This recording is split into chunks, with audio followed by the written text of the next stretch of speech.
The people I live with aren't my parents. They aren't even related to my parents. As far as I can tell, they're just people.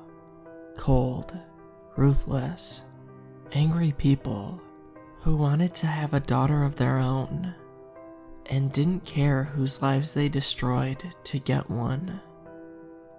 I've always known there was something strange about them. Martha, Mom, looks nothing like me. She thinks nothing like me.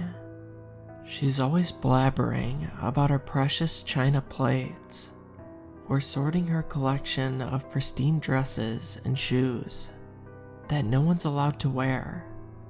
Tyler, Dad, is an auto mechanic who smells like gasoline all the time, always mumbling and looking away as though he's ashamed to be alive.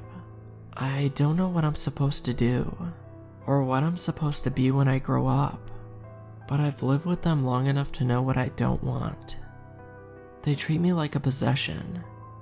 I speak when I'm spoken to. I wear what I'm told to wear, go where I'm told to go, and even at 15, I'm never, ever allowed to go out alone.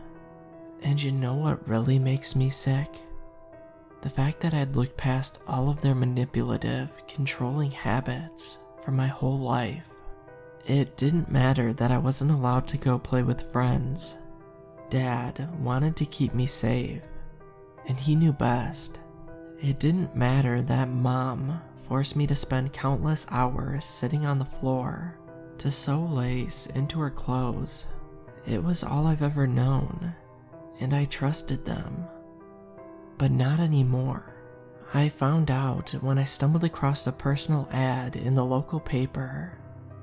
I don't read the news, but I'd picked up a big stack for a school papier-mâché project, and there it was, on top, missing, 15-year-old girl, birth date, June 4th, 2002, brown hair, green eyes. We haven't given up. We will never forget. Last seen 12 years ago. Abducted from Bakersfield Park. Pink bow in her hair. Below that, 2 pictures. One of a baby girl, around 3 years old. Another one that looked like a computer-generated prediction of what she would look like now. The hair was all wrong. But other than that, it was like looking into a mirror. My birthday, my description, my picture. I couldn't breathe. I'd never gotten along with the people I've lived with, but I'd tolerated them this long because I thought underneath all their self-absorption, they were my family. I was supposed to love them. Imagining them snatching me out at a park, imagining the countless nights my real parents must have searched and prayed and cried, it made my blood boil. I started flipping through the stack of papers. There the ad was again, another month back, and another month before that. Always the same words, we will never forget. Are you making a mess in there? It was Martha, her beady little eyes tracking me from the living room, judging every move I made. I did my best to keep my trembling hands from betraying what I found, as I neatly stacked the newspapers once more. Do you have a baby picture I could look at? I asked innocently. Martha's face crinkled with distaste. Of course, but I don't want you looking. You never put anything away properly. I mean, when I was really small, like 2 years old, I scrutinized her face for any sign of discomfort, but it was difficult to read when she was always scowling like that.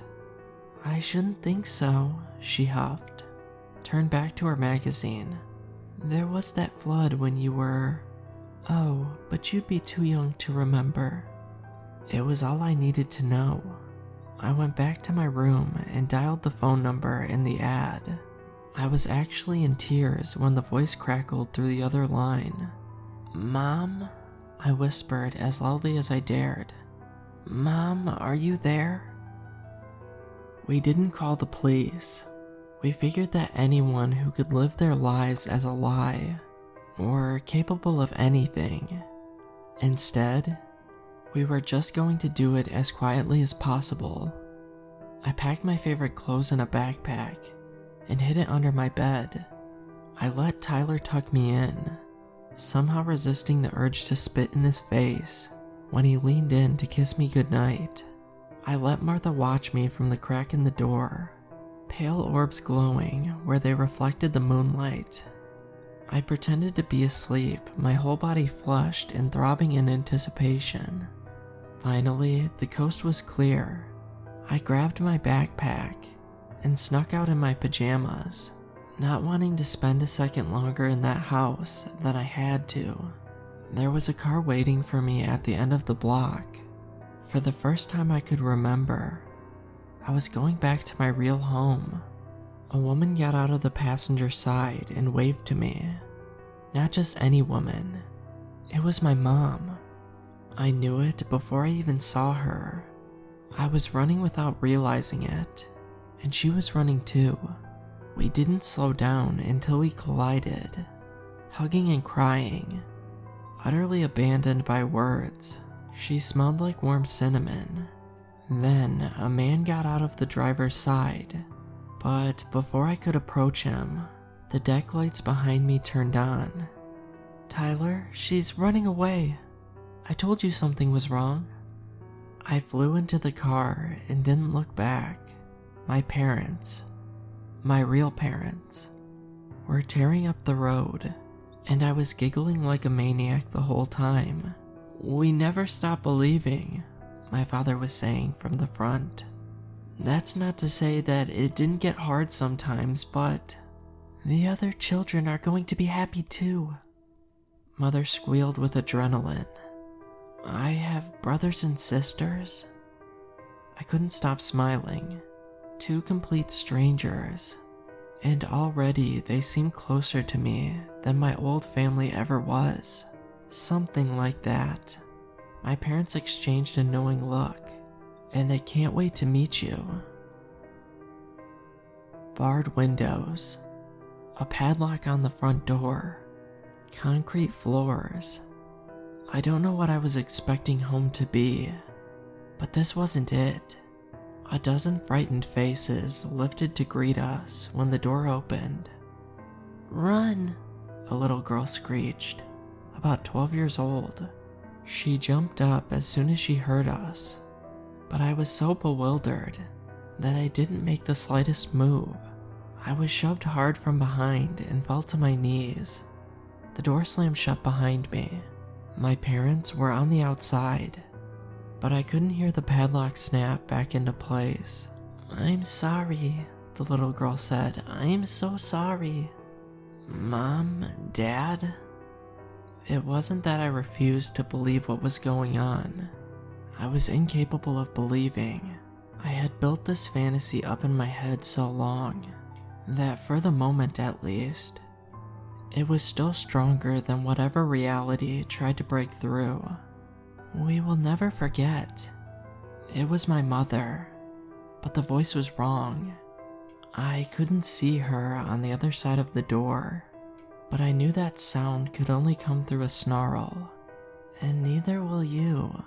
"Forget what? Mom, Dad, what's going on?" I felt a small hand in mine and I jumped. Everything was moving so fast. I let the girl guide me back to the far side, where the others were sitting.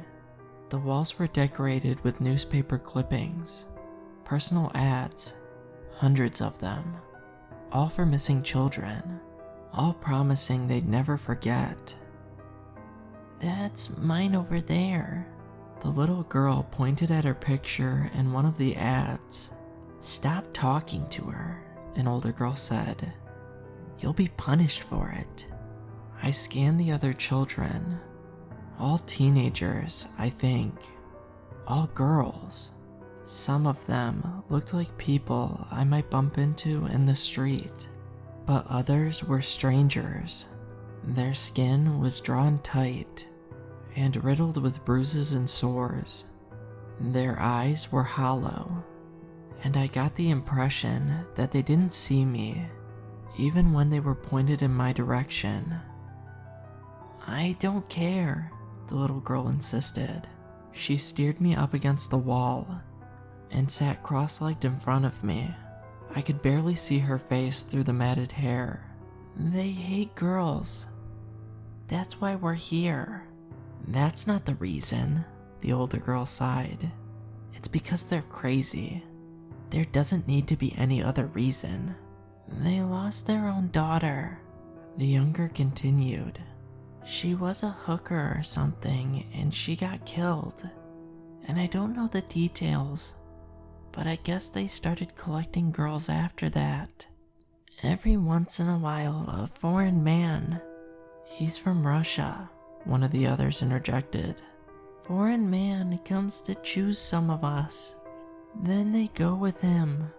"What happens to the ones that aren't chosen?" I asked.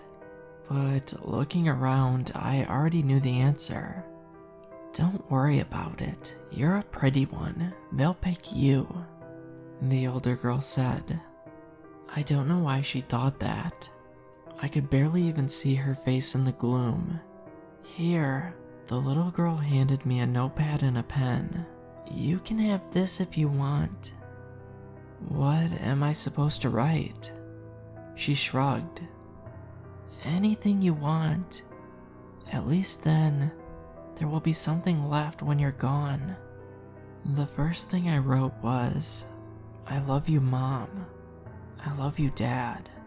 The second thing I wrote, "You're reading now."